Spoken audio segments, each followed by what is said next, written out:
Hey everyone, this is John with Ettin Games and Hobbies Miniature Corner, and today we're going to be talking about the Batman miniatures game from Night Models. Now, after I'm done talking about this game, we're going to go ahead and talk about some upcoming events that are coming straight to you at Ettin Games and Hobbies. So, without further ado, let's get right into the Batman miniatures game.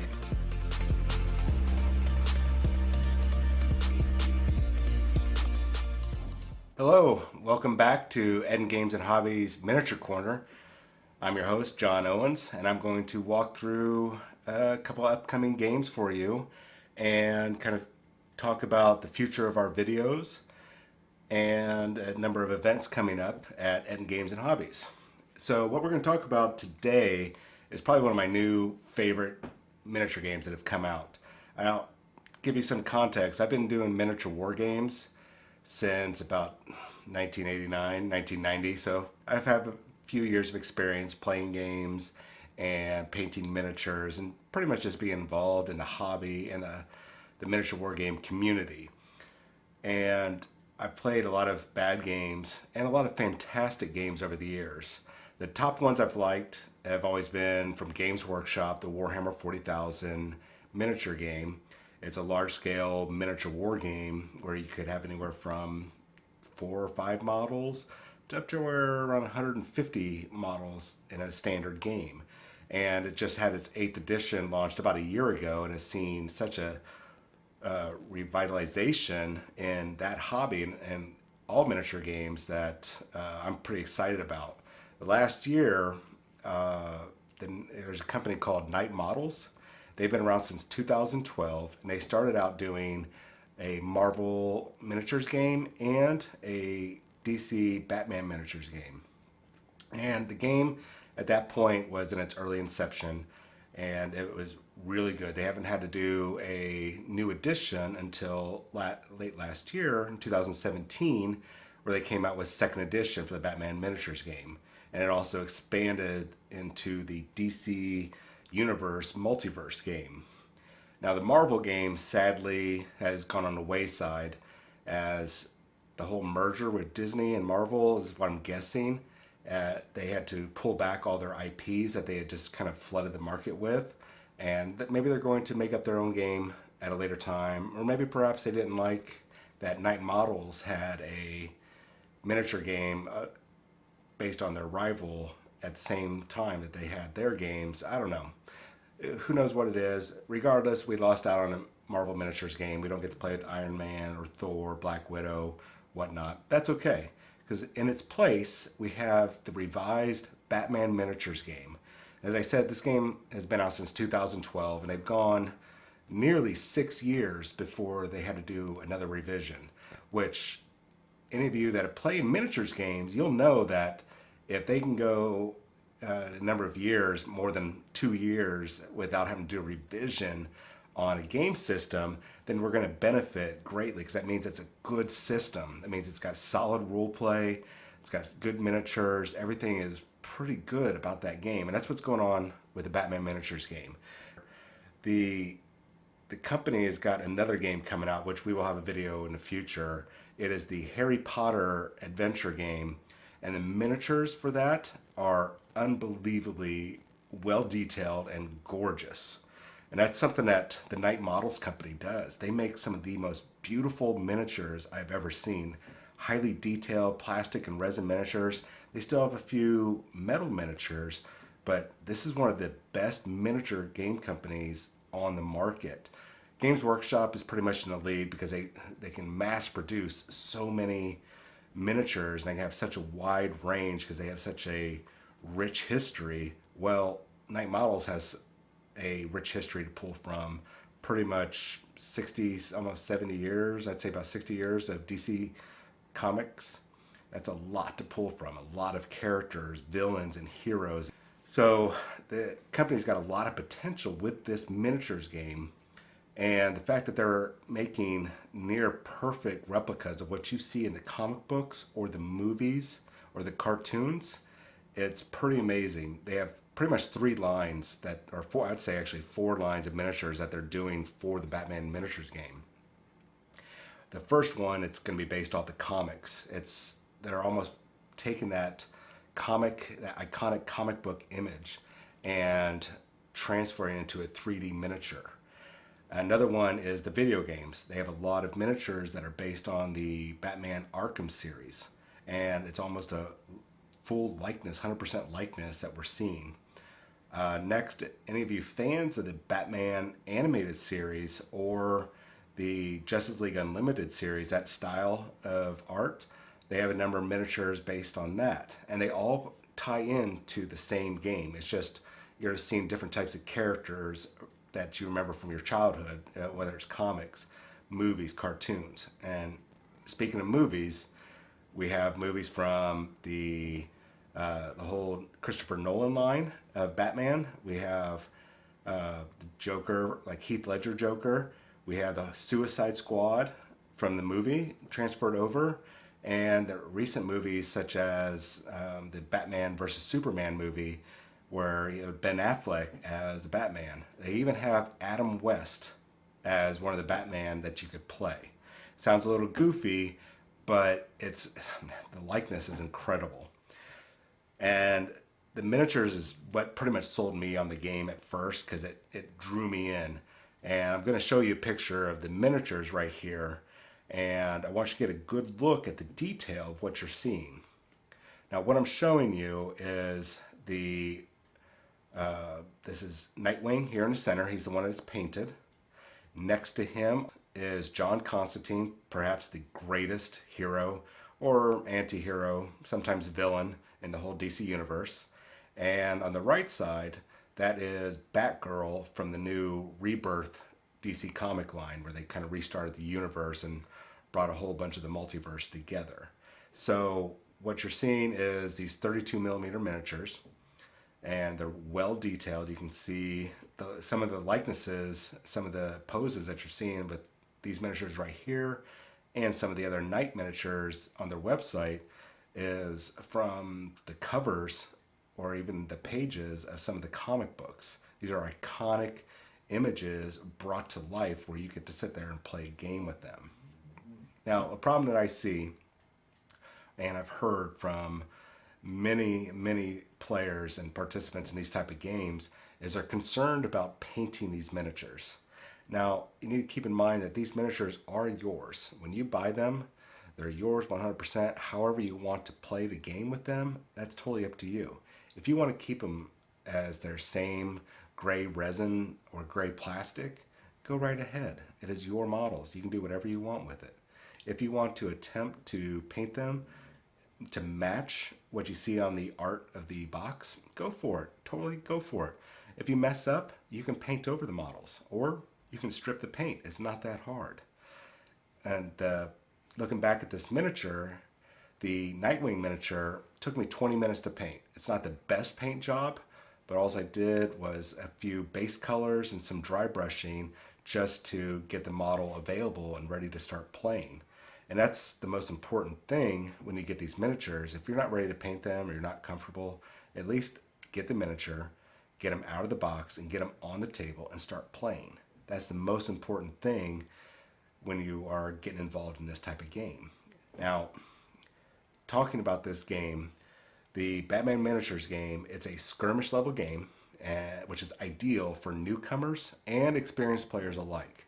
Experienced players might have a bit of an edge in play because they might know how to, they might have a little better ideas with tactics and strategies involved and moving around the game area. But it's still designed for ease of play for everyone. And this game, it's, as I said, it's a miniatures game. It's all 32 millimeter, but it's not the type of game where you need hundreds of miniatures. You might need anywhere from 2 miniatures to 6 or 7 miniatures for this game, depending on what size of a game you want to play. Obviously, a smaller game, you might need just 2 miniatures. You can run around with Batman and Robin. A larger one, you might need Joker, Bane, and a crew of henchmen. But that all comes down to what you want. Now, this game plays on a small area. That's what you call your game area or your game board. And that's a 3 foot by 3 foot area. And you can set this up on a cardboard table or your kitchen table with your mom's permission, kids. Because if you're right in the middle of dinner, you don't want to be battling Batman and Riddler up and down in between the salt shakers and whatnot. It's not going to be good. You're probably going to get yelled at and grounded. So if you play on your kitchen table or your cardboard table or at your local game store like Ettin Games and Hobbies, you can set that table up to 3 foot by 3 foot area, and you set up some buildings. Or if you're at home, you don't have access to buildings like, or even if you don't have access to Legos and whatnot, pick up some soup cans and a cereal box, some Tupperware, and just get the table set up and start playing the game so you can learn the mechanics of this game. So you can start having fun with these miniatures that you just bought or that you just painted. And as time goes on, you can sit there and purchase the terrain, the buildings, and whatnot. You can get those through Ettin Games and Hobbies. Just come on into the store. We'll go through the different websites that we have access to for distributors, and we'll get those pieces for you the best that we can.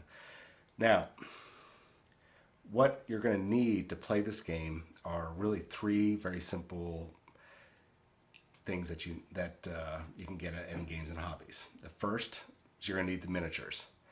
If we don't have the miniature that you want in stock, we're going to order it for you. The second thing you're going to need is some dice, which once again, Ettin Games and Hobbies, we've got access to dice just for you.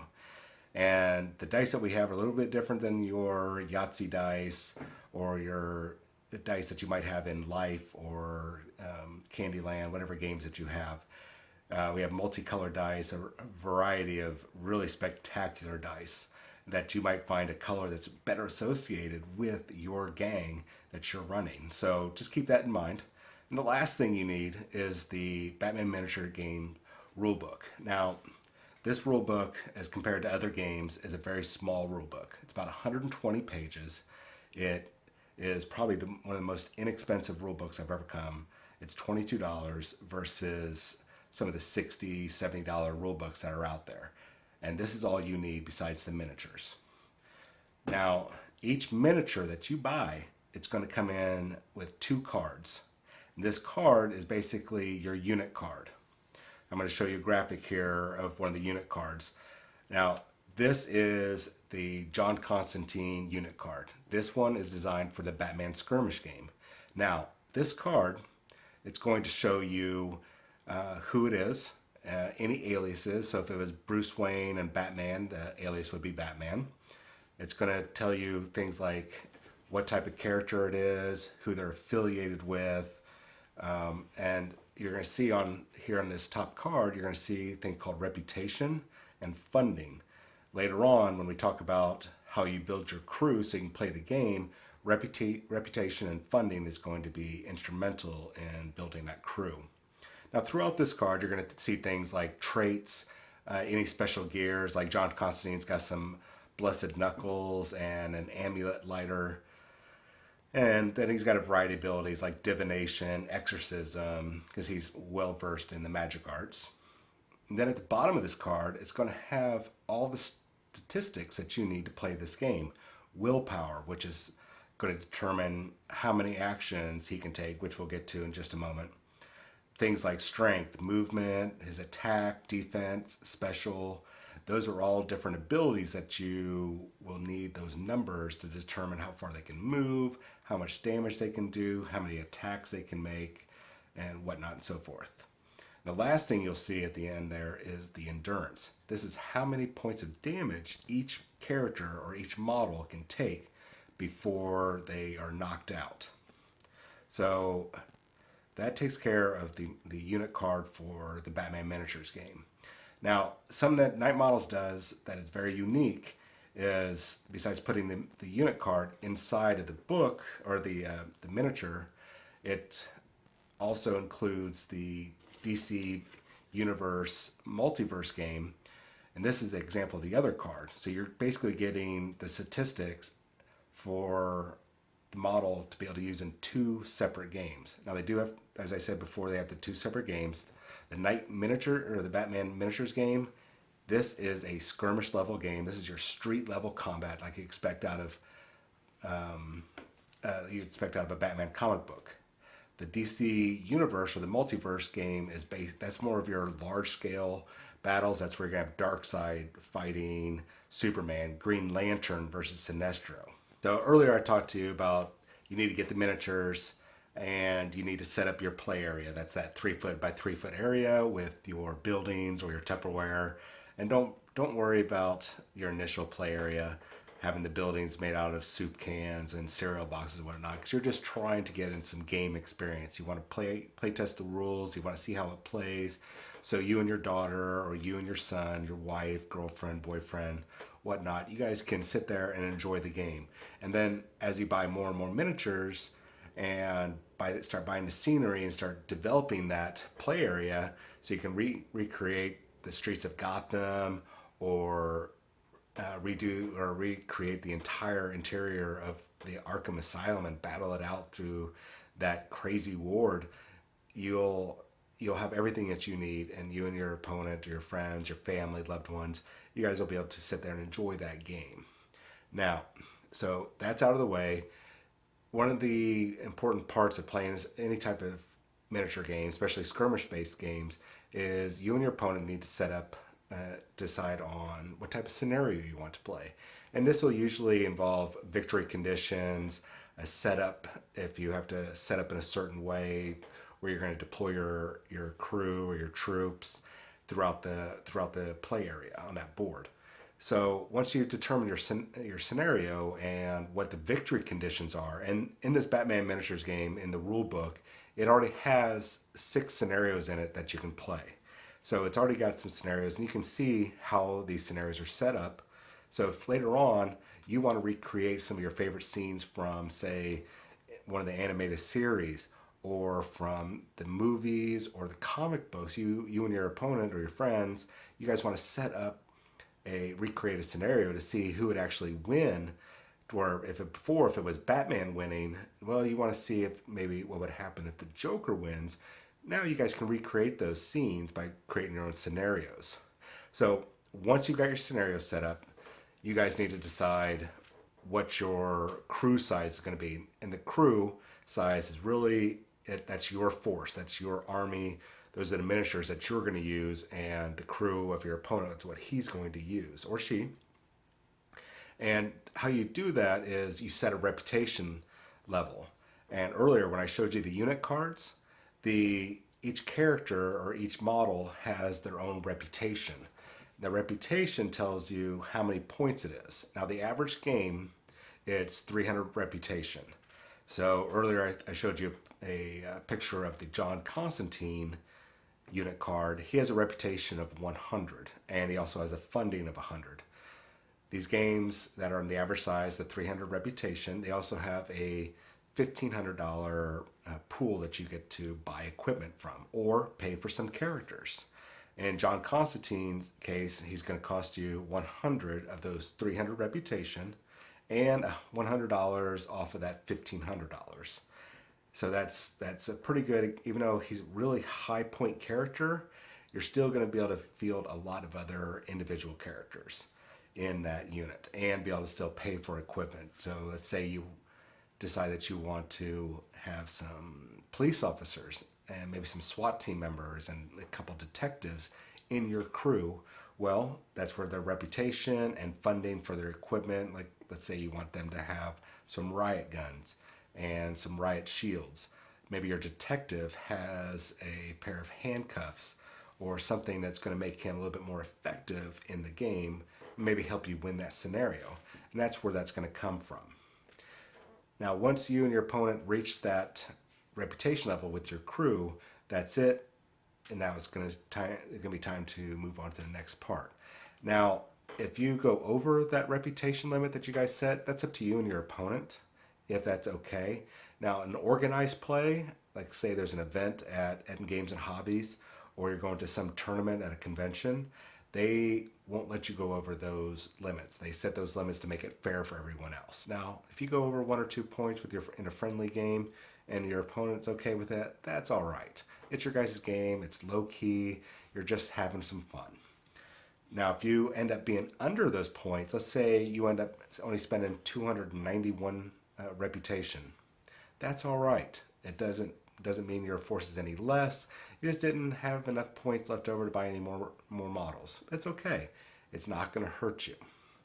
It might hurt you if you only spend 100 reputation and your opponent is spending 300 reputation, but that's for you to decide. Maybe you guys got a special scenario and you just want to run, say, Batman versus Joker and a big crew of Joker clowns. That's okay. That's up to you guys to play. So once you got your reputation level set and you start buying your crew, there are a couple key things that you need to pay attention to. Every unit card has a symbol associated next to it. One is the leader card, and you'll see like the silhouette of the Batman's head on there. That means that's your leader. Every crew has to have a leader. They're your boss character. From there, you're allowed to have up to one sidekick. And the sidekick will kind of have, it looks like a silhouette of Robin. You'll see his little mask and his little floppy hair. And that's your one sidekick. Now, free agents, for every 150 reputation that you guys are playing with, so in an average game of 300 reputation, you can have up to 2 free agents. And this would be people like John Constantine or, say, Batgirl or Deathstroke. These are your extra little companions to help give you a bit of an edge in the game. The last one up is your henchmen. These are the low-level thugs or police officers, detectives that just kind of go along with your crew. They're like the hanger-ons or the Joker clowns. They're the minions, the Star Trek red shirts. They're the ones that help fill out and round out your force. Now, once you go through that 300 reputation and that $1,500 fund that you have, you guys are ready to start playing. Let's talk about the actual gameplay. So the first thing you guys are going to do is you're going to look at that scenario and you're going to see how many rounds that takes. If it's a 6-round scenario, you're going to divide that in half, and both you and your opponent are going to take that many tokens. So in this case, if you're playing a 6-scenario game, each of you are going to take 3 tokens or 3 dice, something to represent you and your crew. You're going to put those in a bag, and one of you is going to draw one of those tokens, the dice, whatever, out. And whoever's token is drawn, that person is going to take the lead. That means during this round of the gameplay, you are going to go first if your token or dice or whatever was drawn. Now, every time that you guys start a whole new game round, provided the game isn't over at the end of the 6 rounds or the victory conditions of that scenario aren't met, you're going to draw another token. You're going to keep drawing those tokens until you are either out of them or the scenario is over. Well, by that time, the scenario will be over. And we're going to move on to raise the plan. Now, whoever is going first, whoever's taking the lead, it's your turn to raise the plan. Now, this is going to come back to that unit card that I showed earlier. Each card has a stat on it, or statistic, attribute. It's called willpower. And the willpower tells you how many action counters that you're going to get. Now, these action counters, you're going to be setting aside for each character. Each character has a willpower. So in this case, John Constantine has a 8 willpower. So it'll be up to you to decide how you want to distribute these action counters amongst movement, the ability to attack, his ability to defend, or his use of any special skills. Now, how you distribute this is totally up to you.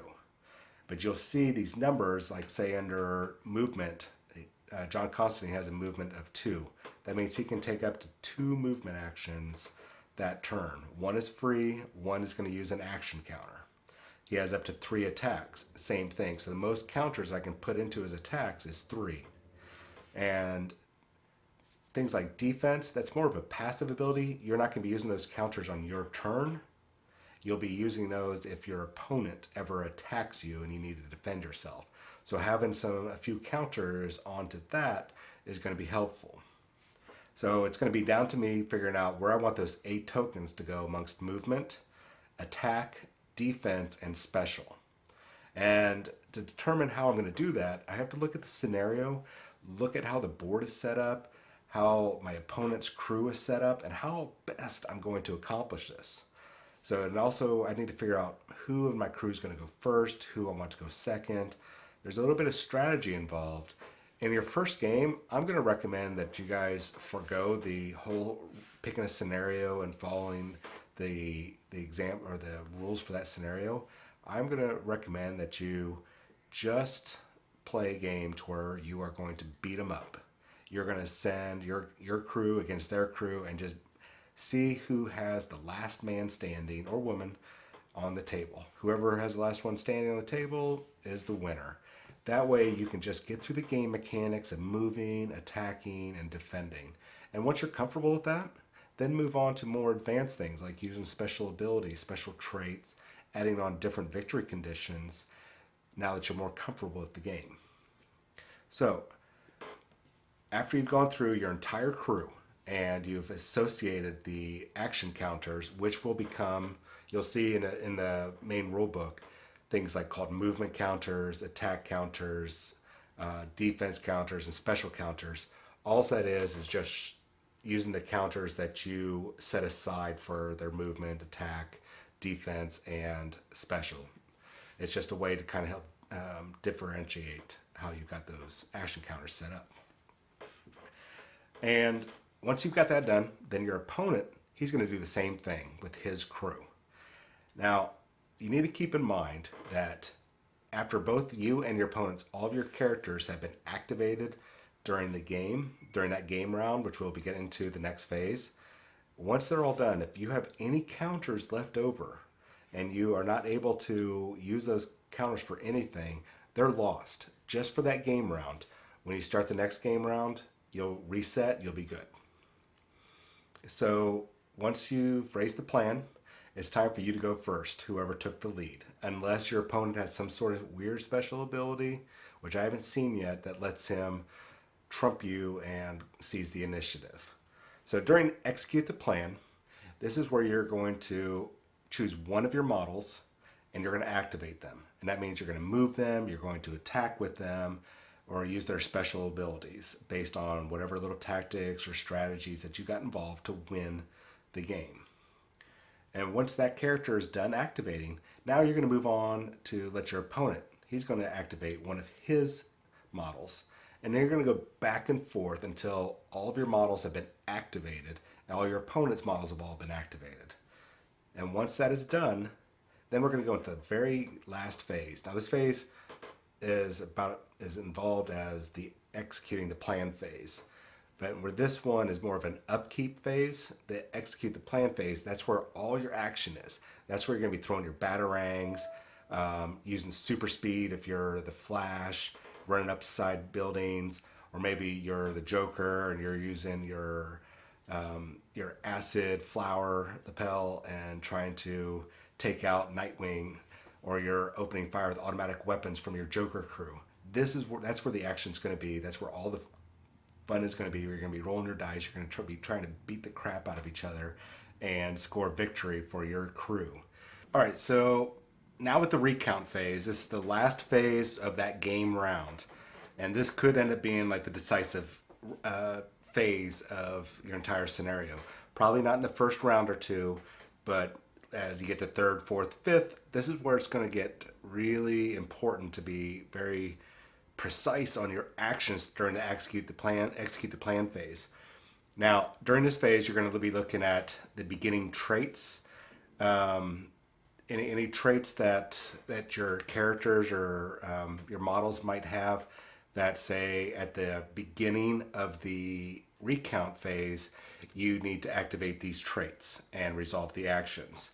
And that's when you're going to do that. Not too many models will have that, but there are going to be some that do. So just be conscious of what your units can do. And that's a good reason to have this rule book available to you so you can know what all the little special abilities that you're able to do.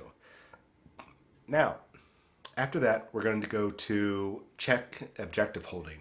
And this is where those other scenarios, not the one I kind of described earlier, where you're just going to battle it out just to get a feel for the game. In this part of the recount phase, you're going to sit there and check to see if you or your opponent holds any objectives. If you do, you're just going to want to denote that because you're going to want to come back at the end of the recount phase to calculate your victory points for that round, which could lead to an instant victory, game over. After that, you're going to look at any and all of your models that have been knocked out or KO'd and have received any damage. And then you're going to activate your recovery phase to see if they get back up, if they heal up any damage, if they're able to get back into the fight, or they're going to stay knocked out, which could happen. It's just like in the comic books where Batman's getting tossed around. He might have gotten knocked out, and while he's waiting to come around to his senses, you got Nightwing, Robin, Batgirl fighting off Bane, who's trying to get to Batman to break the bat again, break his back across his knee. So while they're fighting Bane during the execute the plan phase, Batman's knocked out. Well, during that recount phase, that's when Batman would shake it off, get back up, and get in a fight. Because let's face it, Nightwing, Batman, or Batgirl or Robin, they're not going to probably be able to take out Bane like Batman can. So that's where the KO and damage recovery phase is going to be very important during the recount.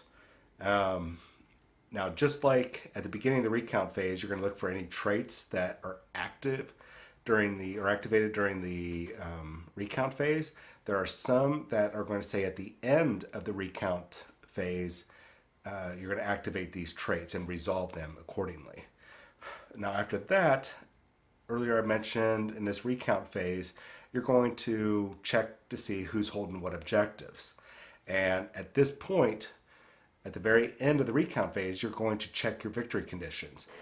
Who has achieved any of those victory conditions? Is it who holds the most objectives, if you have to hold 4 of 6 objectives, or who has reached 20 victory points first?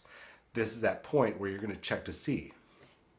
And if it's in the case where you're just beating the crap out of your opponent's models just to kind of get a feel for the rules, you guys might have set up a rule to say whoever has one model standing, that's when we're going to quit the game and we're going to resolve to see who won. So if the game is not over, you've not met any of the victory conditions that are set up in the scenario, or that you and your opponent kind of set up, like maybe you need to take out Batman with Bane only, and if that happens, then the game would be over. But it didn't happen this round. Well, we're going to repeat, and that's taking you right back to take the lead, where you guys are going to draw a token out, see who's going to go first. It could be who went first last time. It could be your opponent that goes first this time. And then you're going to go back to raising the plan, as I mentioned before. That's where you're going to set aside all of your action counters for each of your models. And then your opponent will do the same. And then you're going to go into your execute the plan phase. And this is that same phase where you are going to, actually this is where the action is. You're going to activate a unit. Your opponent's going to activate a unit. And you're going to go back and forth until all of them are active. And you're ready for your recount phase. And at that recount phase, that's what we just went through. You're going to check those traits, your victory conditions, objective holding, to see if anybody got up or still knocked out. And you're going to keep doing this until either the victory conditions are met or the scenarios set rounds. If it's like 6 rounds, 8 rounds, if you've gotten to the last round where both of you done all of your actions, the game's going to immediately be over no matter what. And from there, you'll need to figure out who has the most points. If you guys tie, then you guys tied. It's a fair game. Try again. Some of our future videos that we've got set up is we'll have gameplay going on. We're going to slide in some clips or have some live streaming videos going on so you can see the action firsthand. We might even have it set up with the Twitch channel to where you can maybe comment along and we can try to respond as we're playing. Maybe you saw us make a mistake, or you're seeing a cool action that we executed and you want to know how we did that. We're going to be able to do that, be able to respond to you guys a little bit more effectively. So that's our future videos. We're also going to throw in some painting videos because I know some of you are a little bit concerned with painting miniatures. You don't feel like you're skilled enough, but we all start somewhere. And as I mentioned in our first video and now in this video, the painting is really easy. You just need to sit down and actually paint.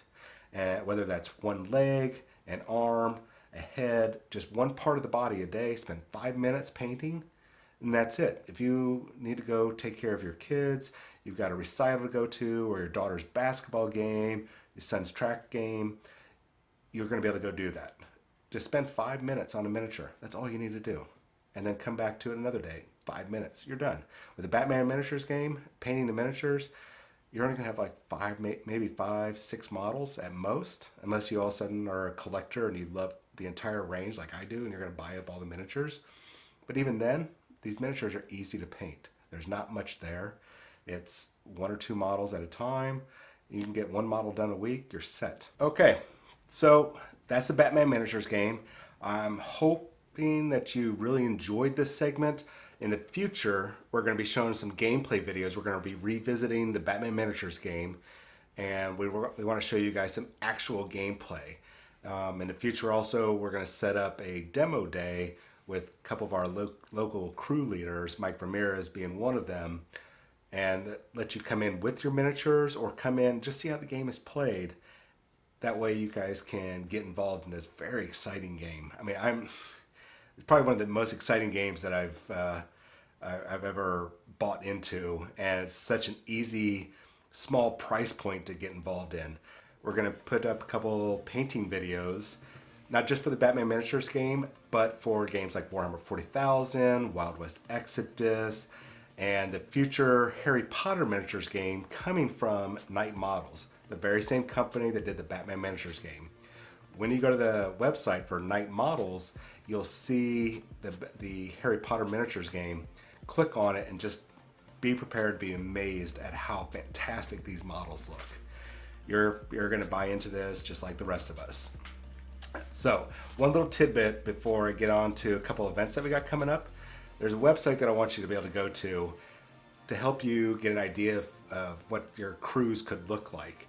It is hero-builder.net/Batman V2. And this is kind of a band builder or crew builder for the Batman miniatures game. You can click on it, and what you're going to see on that website is the number of factions that you can click on. It's a drop-down menu, and as you do that, you can click on, say, Brave and the Bold. This would be your Batman crew. And from there, you can hit the next drop-down box and pick your leader. You can pick your sidekicks, henchmen, your free agents, and basically, pardon me, build your crew and get a good idea of what you're going to be wanting to shop around for. So like me, I'm looking at running Batman as my leader, John Constantine, Batgirl, and a couple police officers. So I can use that hero builder to accomplish that. So it gives me an idea of what I'm going to see in gameplay. Now, Ettin Games and Hobbies has a couple upcoming events that we know you guys are interested in. Some of you are already knocking at the door trying to get signed up for it. So the first thing that's coming up, and it's on our Facebook page, is the Iron DM.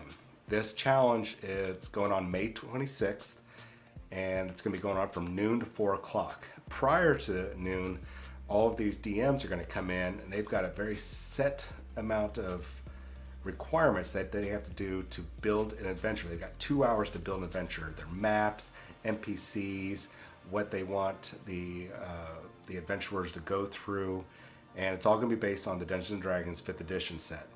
What we need from you are players, people to go on to our webpage, show up at the doors, ready to sit down and play and help these DMs compete against each other to see who the Iron DM is.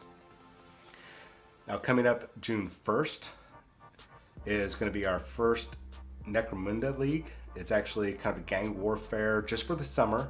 It's our summer league. The rules for it are going to come up on May 25th on the Ettin Games and Hobbies Facebook page. So look for it on May 25th. It's a Friday.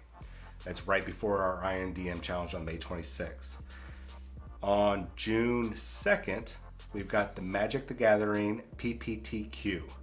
You're going to be able to go to our website, ettingames.com, and go to the link for the Magic the Gathering, go to look for the PPTQ and pre-register there. Spots are going to fill up fast. If the past two PPTQs are any example, spots are going to fill up, we're going to max out. So get on there, pre-register now, secure your seat before they disappear. And then the week after that, June 9th, it's our Warhammer 40,000 doubles tournament where you and a friend are going to team up. You both get 1,000 points to build your armies, and then both of you together are going to compete against rival teams throughout the day. It's probably going to be one of the craziest tournaments that we've ever had. And it's going to be a lot of fun. It's going to be a little bit more laid back than what you might expect from some of the bigger tournaments that you see around town or even at the conventions. It's going to be a lot of fun. We're going to see some crazy combinations, orcs and Adeptus Custodes, Sisters of Silence, and Sisters of Battle with Thousand Suns. It's going to be some weird interactions, but it's going to be a lot of fun to see some of the crazy list combinations that we're going to be seeing. You can go to ettingames.com and on June 1st and hit the registration, secure your spot. My name is John. I'm with Ettin Games and Hobbies Miniature Corner. If you like this video, which we know you do, we want you to go ahead and hit the like button. We want you to subscribe so you can keep up to date with future videos, and go ahead and comment below. Let us know what you think of the video. Let us know what you would like to see in future videos. If you have any questions, then go ahead and let us know.